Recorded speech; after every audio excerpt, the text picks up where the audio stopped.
कमल के फूल शोभे जलवा के बीच में, कमल के फूल शोभे जलवा के बीच में, माई मंदिर में शोभे कलशा के बीच में, माई मंदिर में शोभे कलशा के बीच में, मैया के टीका शोभे मांगों के बीच में, मैया के टीका शोभे मांगों के बीच में, माई मंदिर में शोभे कलशा के बीच में, माई मंदिर में शोभे कलशा के बीच में, कमल के फूल शोभे जलवा के बीच में, कमल के फूल शोभे जलवा के बीच में, माई मंदिर में शोभे कलशा के बीच में, माई मंदिर में शोभे कलशा के बीच में, माता के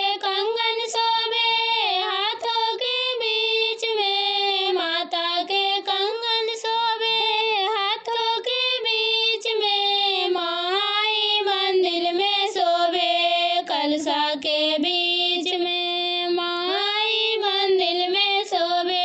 कलशा के बीच में, माता के हार शोभे गालों के बीच में, माता के हार शोभे गालों के बीच में, माता मंदिर में शोभे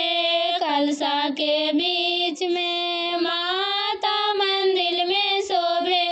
कलशा के बीच में, कमल के फूल शोभे जलवा के बीच में, कमल के फूल शोभे जलवा के बीच में, माई मंदिर में शोभे कलशा के बीच में, माई मंदिर में शोभे कलशा के बीच में, माता के पायल शोभे पाँव के बीच में, माता के पायल शोभे पाँव के बीच में, माता मंदिर में शोभे कलशा के बीच में, माता मंदिर में शोभे कलशा के बीच में, कमल के फूल शोभे जलवा के बीच में, कमल के फूल शोभे जलवा के बीच में, माई मंदिर में शोभे कलशा